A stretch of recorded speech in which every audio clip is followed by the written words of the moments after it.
That's the golden filter there, solid gold. 18 minutes past 9 on RDU. Breakfast with Spanky, thanks to Sky's Rialto channel. And joining me in the studio right now, I don't know, we're all crammed in here somehow. It's pretty double bass over there and a mandolin, a fiddle.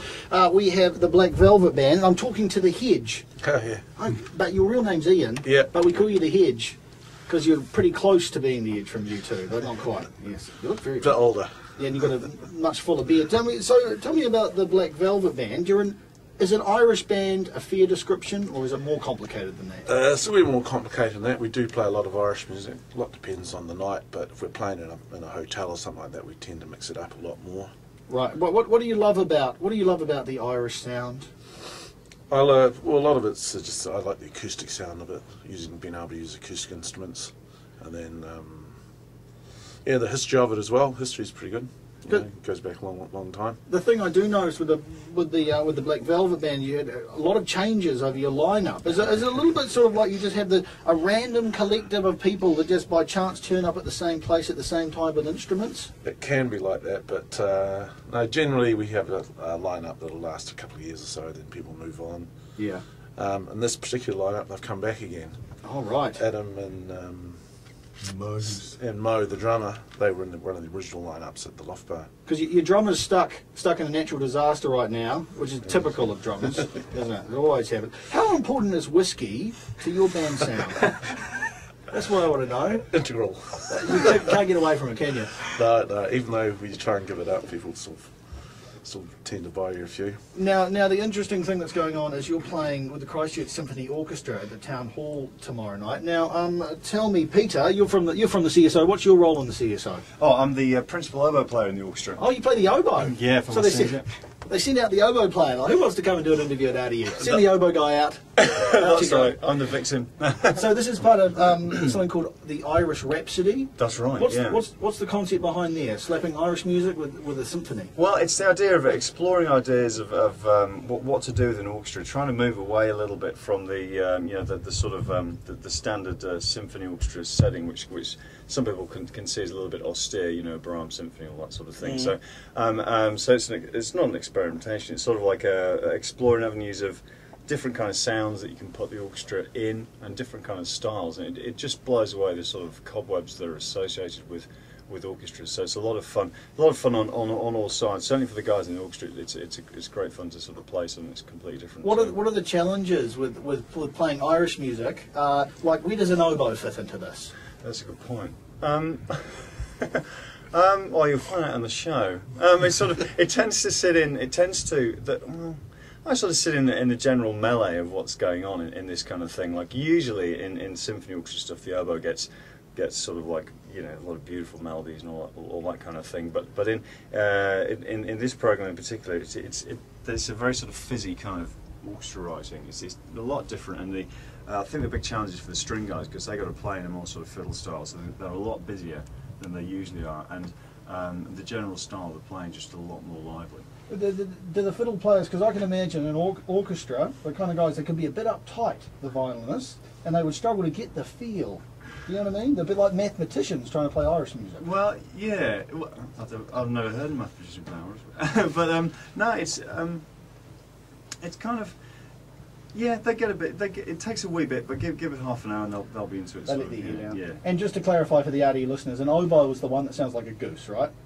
Yes, the duck and it's the chicken. And, Okay, that's good. Well, we're going to have a tune from you guys now. Hedge, my friend. What song are you guys going to play? Have you worked that out? What's the time? The Man of Constant Sorrow. And what's that one about? Sounds like a whiskey song. Oh, actually, no. This comes from a movie actually that's was popular a few years ago called "Oh Brother Where Art Thou," but it's a fairly old folk song. Right. Okay. American. That's great. Well, we've got a few acoustics here. Got you on mandolin, got double bass, fiddle over there, and you're on oboe, but it doesn't exist. So you're sort of the invisible oboe. All right. Well, take it away. In constant sorrow all through his days, I am a man in constant sorrow. I've seen troubles all my days. I've been farewell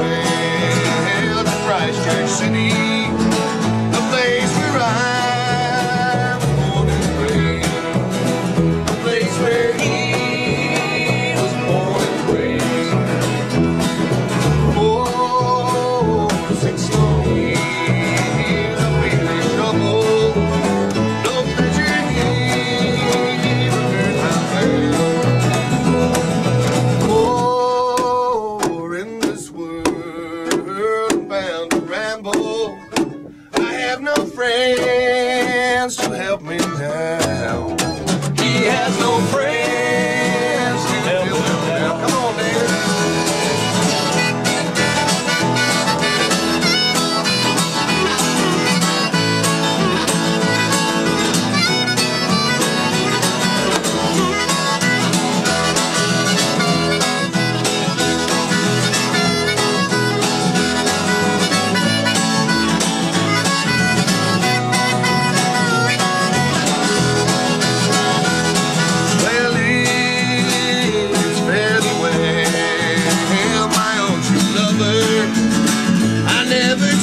Expect to see you again. For I'm bound to ride that golden railroad. Perhaps I'll die upon the train. Perhaps he'll die upon the train. You may bury me in some deep valley. Well, shallow here along that lane, and you may learn to love another while I am sleeping in my grave, while he is sleeping in his grave. All right, boy.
God's golden shore. Woo! Woo! Excellent. Very good. You have to clap for yourself in this studio. It's very hard. I was putting it around. That was bloody fantastic. Great. So you're going to be playing that one at the town hall? We are, yeah. Oh, Is that the one? Is the second track on the new CD? It's Yeah, released tomorrow. We've got a CD we've been able to, thanks to Mr. Thorpe there, the band organiser, been able to put something recorded in the cave out in Redcliffs about a month ago. Oh, great. Ready to go for the CSO, so it should be on sale. You recorded in the cave, didn't you? I heard about a band recording in a cave down there. And we locked ourselves in for a few hours, went crazy, and put some tracks down. So Right. So Peter, you know, tomorrow night. Tomorrow night at the 7:30. 7:30 Town Hall. Tickets from. Ticketek. That's right. I think. Indeed. You think? I'll go play it. You're pretty sure. Hey guys, it's been a pleasure having you in. Thank you for that. Cheers, That thank was you. great. That was great. 27 minutes past 9.